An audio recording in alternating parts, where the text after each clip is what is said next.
Hi everyone, welcome back to Inflectures. तो आज के वीडियो में हम जिपमैट एंट्रेंस एग्जामिनेशन के बारे में बात करने वाले हैं। इस एग्जामिनेशन को क्लियर करने के बाद आप 5 ईयर का इंटीग्रेटेड मैनेजमेंट कोर्स कर सकते हैं, दैट इज़ आप इंटीग्रेटेड MBA कोर्स कर सकते हैं। आज के वीडियो में हम सारी चीज़ें डिस्कस करेंगे, बट उससे पहले आप चैनल को सब्सक्राइब करने के साथ साथ नोटिफिकेशन ऑन कर लीजिएगा, ताकि ऐसे ही एंट्रेंस एग्जाम से रिलेटेड या फिर मैनेजमेंट फील्ड रिलेटेड कोई भी वीडियो आए तो उसका नोटिफिकेशन आप तक टाइम टू टाइम पहुँच जाए। इसके अलावा नेक्स्ट किस टॉपिक पर आप वीडियो चाहते हो, लाइक किस टॉपिक एंट्रेंस एग्जामिनेशन के बारे में जानना चाहते हो, कॉलेजेस के बारे में जानना चाहते हो या कोर्सेज के बारे में जानना चाहते हो, तो आप अपने वीडियो टॉपिक कमेंट बॉक्स में लिख सकते हो। और मेक श्योर कि आपके टॉपिक पे मैक्सिमम लाइक्स हो या फिर मैक्सिमम स्टूडेंट्स चाहते हो कि उस टॉपिक पे नेक्स्ट वीडियो आए, ठीक है। सबसे पहले हम जिपमैट के बारे में बात करते हैं, joint integrated program in management admission test. इस एंट्रेंस एग्जामिनेशन को क्लियर करने के बाद आप IIM Bodhgaya and IIM Jammu में एडमिशन ले सकते हैं। ये एक नेशनल लेवल का एंट्रेंस एग्जामिनेशन है, जिसको क्लियर करने के बाद आप 5 ईयर का इंटीग्रेटेड MBA कोर्स कर सकते हैं। और इस एंट्रेंस एग्जामिनेशन को NTA कंडक्ट कराती है on the behalf of IIM Bodhgaya and IIM Jammu.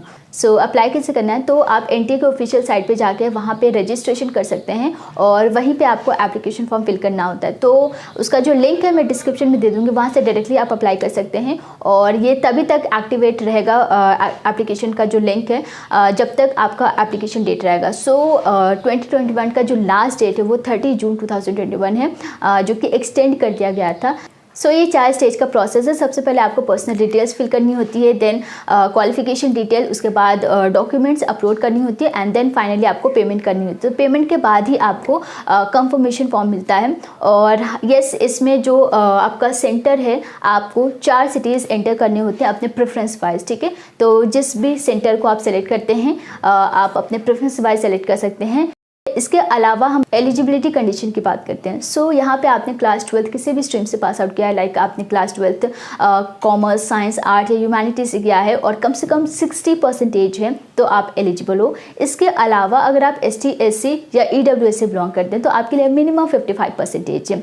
और अगर आपने क्लास 12 कंप्लीट कर लिया है या फिर आप अभी भी क्लास 12 में हो, आपका रिजल्ट नहीं आया है, आपने एग्जामिनेशन दे दिया है, तो भी आप अप्लाई कर सकते हैं।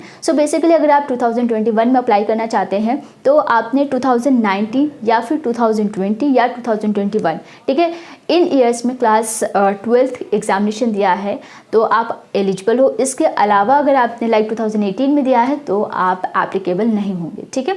और अपीयरिंग कैंडिडेट अप्लाई कर सकते हैं।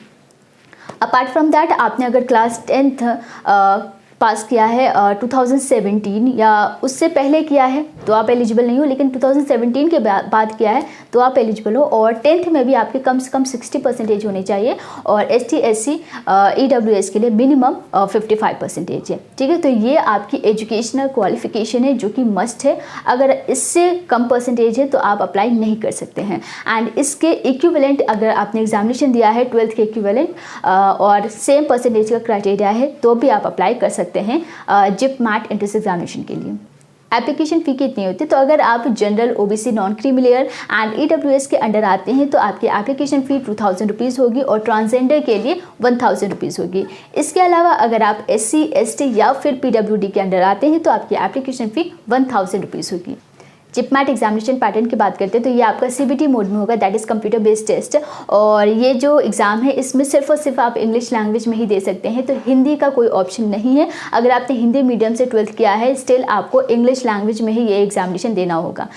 टोटल 150 मिनट्स आपको मिलेंगे और इसमें टोटल नंबर ऑफ जो क्वेश्चन होंगे वो 100 होगा। टोटल 400 मार्क्स का ये पेपर होगा और एक क्वेश्चन आपका 4 मार्क्स का होगा। यहाँ पे नेगेटिव मार्किंग होगी 1 मार्क की। अगर आप कोई ऑप्शन रॉन्ग पुट करते हो तो वहाँ पे आपका 1 मार्क एक्स्ट्रा डिडक्ट होगा। और अगर आप मल्टीपल ऑप्शन टिक करते हैं और आपका आंसर सही भी होगा तो भी वहाँ पे रॉन्ग कंसीडर किया जाएगा, ठीक है। तो वहाँ पे आपका 1 मार्क एक्स्ट्रा डिडक्ट हो जाएगा।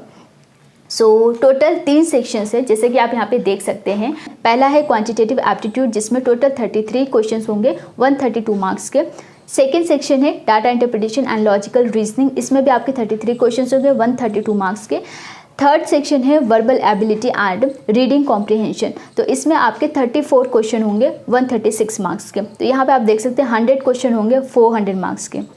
सिलेबस की बात करें तो क्वांटिटेटिव एप्टीट्यूड में आपका क्लास 10 तक का जो मैथ्स है वो आपका सिलेबस होगा, जिसमें आपका एप्लीकेशन बेस्ड क्वेश्चंस होंगे और जो भी कॉन्सेप्ट है उसके अंडरस्टैंडिंग को चेक किया जाएगा। ठीक है, तो कंप्लीट सिलेबस के लिए डिस्क्रिप्शन में लिंक है, वहाँ से डायरेक्टली जाके आप चेक कर सकते हैं क्या क्या टॉपिक्स है जो आपके जिपमैट एंट्रेंस एग्जामिनेशन में आएंगे। इसके अलावा आपका जो verbal ability and reading comprehension है उसमें आपके इंग्लिश जो बेसिक इंग्लिश लैंग्वेज है उसको टेस्ट किया जाता है, जिसमें आपका कॉम्प्रीहेंशन टाइप क्वेश्चंस भी होंगे। ठीक है, चलिए नेक्स्ट हम बात करते हैं सिलेक्शन प्रोसेस की। तो आपका जो सिलेक्शन होता है वो जिपमैट के एंट्रेंस एग्जामिनेशन के स्कोर के बेसिस पे होता है। इसके अलावा क्लास 10th 12th ये भी इंपॉर्टेंट है, इसको भी वेटेज दिया गया है। एंड आपका जेंडर प्रोफाइल जिसमें आपका पर्सनल इंटरव्यू होता है उसको भी कुछ परसेंटेज का वेटेज दिया गया है। तो ये सभी इंपॉर्टेंट है और आपका जो फाइनल मेरिट लिस्ट आता है इन सभी के बेसिस पे आता है। ठीक है, तो चलिए वेटेज देख लेते हैं IIM Bodhgaya and IIM Jammu में क्या वेटेज दिया गया है। सो जिपमैट का जो वेटेज है IIM जम्मू में वो 60% है और IIM बोधगया में 70% है। क्लास 10th में 15% वेटेज दिया गया है दोनों ही इंस्टीट्यूट में एंड क्लास 12th के लिए भी 15% दिया गया है। इसके अलावा आपका जो जेंडर डाइवर्सिटी की जो वेटेज है फीमेल के लिए 10% है एंड मेल के लिए 0 है। तो यहाँ पे IIM जम्मू में 10% है लेकिन IIM बोधगया में कोई परसेंटेज का वेटेज नहीं दिया गया है। सो IIM जम्मू में ही आपका जेंडर डाइवर्सिटी टेस्ट किया जाएगा, यानी कि आपका पर्सनल इंटरव्यू होगा। ठीक है, तो इस तरीके से आपका फाइनल मेरिट लिस्ट तैयार किया जाता है। सो जैसे कि आप देख सकते हैं आप क्लास 10th 12th इंपॉर्टेंट है, उसके जो परसेंटेज है जितने ज़्यादा परसेंटेज होंगे उसके बेसिस पे आपको मार्क्स दिए जाएंगे। ठीक है, और जिपमैट में जितना अच्छा आप स्कोर करेंगे उतना अच्छा आपका स्कोर होगा। ठीक है, फाइनल मेरिट लिस्ट में चांसेस ज़्यादा होंगे कि आपके नाम आ जाए। सो जितने भी इंपॉर्टेंट लिंक्स है आपको डिस्क्रिप्शन बॉक्स में मिल जाएगा, तो उसे चेक ज़रूर कीजिएगा। और 12th के बाद अगर आप मैनेजमेंट कोर्स करना चाहते हैं तो आप BMS कोर्स कर सकते हैं, इंटीग्रेटेड MBA कोर्स कर सकते हैं। अगर आप बिजनेस रिलेटेड कोर्स करना चाहते हैं आप BBA कोर्स कर सकते हैं। ठीक है, BBA प्लस MBA कोर्स होता है। तो ये बहुत इंपॉर्टेंट है कि अगर आप कोई कोर्स करना चाह रहे हो या फिर किसी भी फील्ड में एंटर करने से पहले आपको उस फील्ड के बारे में पूरी इन्फॉर्मेशन पता होना चाहिए, क्योंकि बहुत सारे ऐसे अपॉर्चुनिटीज़ होते हैं जिसके बारे में आपको पता नहीं होता है। और जब आप वो सारी चीज़ें कर लेते हैं, लाइक आप एक ऐसे स्टेज में आ जाते हैं जब आपको जॉब नहीं मिल रही होती, तो उस वक्त पता चलता है कि आपने क्या क्या मिस्टेक्स की है और किन किन इस अपॉर्चुनिटी को आपने मिस किया है। सो किसी भी कोर्स को करने से पहले या किसी भी एग्जामिनेशन को देने से पहले उस एग्जामिनेशन उसको बारे में पूरी डिटेल इन्फॉर्मेशन आप कलेक्ट कर लीजिए, ताकि आप ये डिफरेंशिएट कर पाए कि किस फील्ड में आपको जाना है, किस एंट्रेंस एग्जामिनेशन को आपको देना है और किसको नहीं देना है। ठीक है, तो इसके लिए सबसे पहले ये कि आपको खुद से सारे इन्फॉर्मेशन कलेक्ट करना होगा, क्योंकि कोई और आके आपको ये सारी चीज़ें नहीं बताने वाला है। आपको खुद मेहनत करनी पड़ेगी, खुद इंक्वायरी करनी होगी और खुद रिसर्च करनी होगी। और ऐसा रिसर्च कीजिए ताकि आप अपने कैपेबिलिटी के बेसिस पे जो भी डिसाइड करोगे वो आपके लिए बेटर होगा। ठीक है, और ये बिल्कुल भी मत कीजिएगा कि अगर आपका फ्रेंड जिपमैट एग्जाम दे रहा है तो आप भी दोगे, ऐसा कुछ भी नहीं है। ठीक है, अगर आप इंटीग्रेटेड मैनेजमेंट कोर्स करना चाहते हैं तो इसके अलावा भी और भी एंट्रेंस एग्जामिनेशन होते हैं या फिर डायरेक्टली रिक्रूटमेंट भी होता है, तो वो भी आप चेक कर सकते हैं। सो बस आज के लिए इतना ही। कोई डाउट है तो आप कमेंट बॉक्स में पूछ सकते हो या फिर आप हमें इंस्टाग्राम पे भी फॉलो कर सकते हैं। आज के लिए बस इतना ही। Thank you so much and take care.